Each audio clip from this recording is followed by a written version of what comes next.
We welcome all of you across America and around the world, and particularly all of you listening in India now, to without question our Bloomberg Conversation of the Day on the historic moment for the Indian people. Raghuram Rajan is at Booth School. He's a Miller professor at Booth School.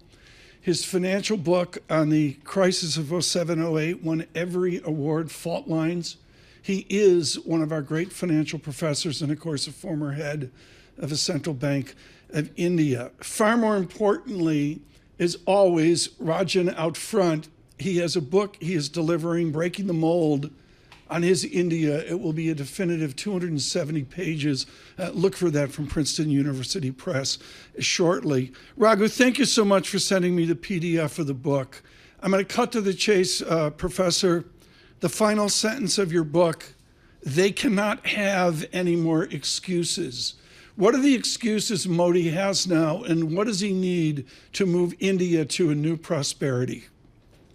Well, we have an election. The results have been coming out, and I think it's a splendid result because it tells the government it needs to change course. The old course was unviable, and we can talk about that.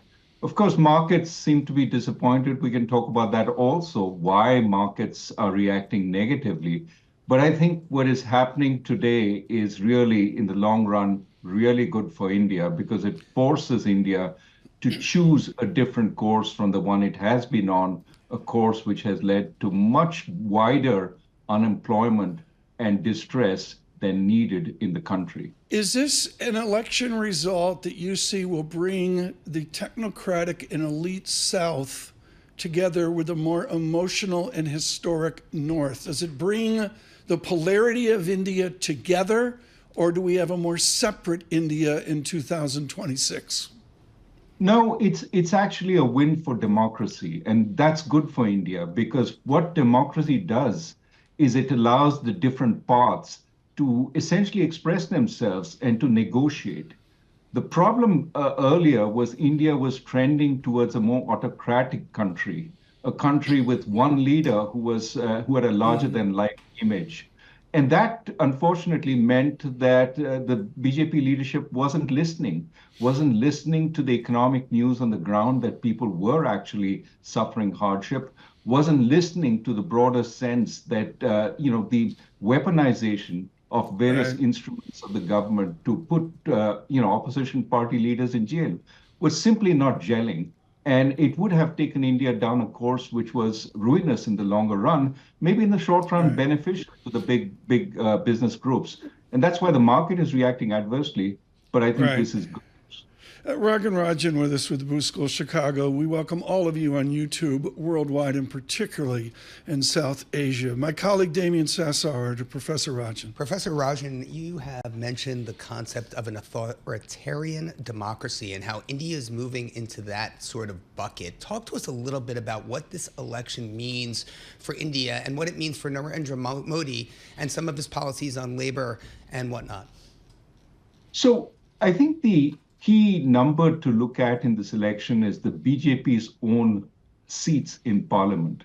They almost surely will fall short of a majority, which means that they have to actually take the support of other parties, convince them to stay on board, which means they have to be much more sensitive to a broad-based set of policies. Now, the BJP has done some very good things during its stint in power. For example, it has improved the investment in infrastructure. And you can see roads, airports, highways becoming much better in India. That's good. However, what it has not articulated is a sensible policy for broad-based employment. And that almost surely requires policies on human capital, how to skill up the workforce, how to bring industry together with universities and so on to get people jobs. So the frustration with the BJP has been mass unemployment, which is, in an authoritarian regime, they simply don't even acknowledge the fact that unemployment has been growing and is especially amongst the youth. So what this election has done is essentially given them a cold shower of reality, that people are not happy with your policies.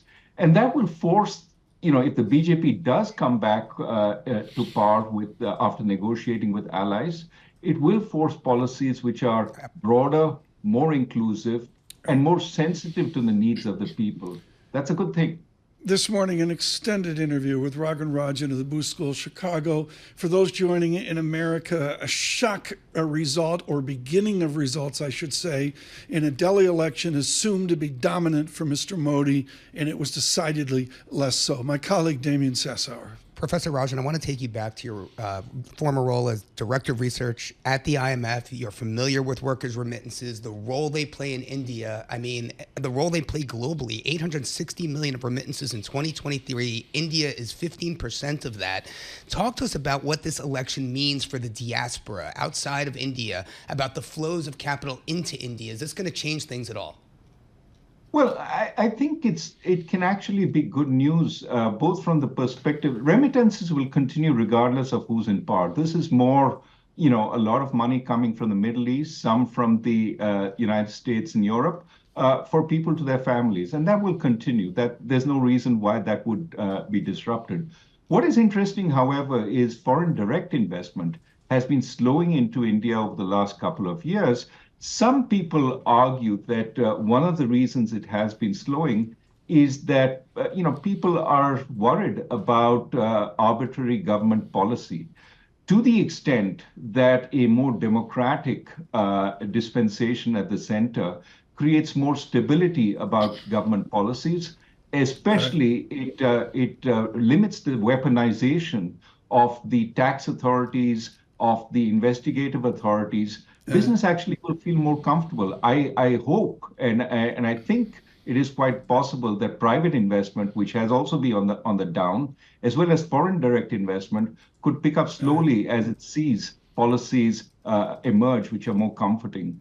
Professor, within your new book, Breaking the Mold, and I guess the answer is for every central bank, the raging vogue now is to pull climate change into some form of monetary policy mandate from whatever the nation is. Climate change is reality in India. New Delhi today, I believe, a high of 111, 114 Fahrenheit. Who's counting? Professor, what does India do and what does Modi do to immediately break the mold on a climate change out of control? Well, this is precisely what the book is about. Can India afford to become another China?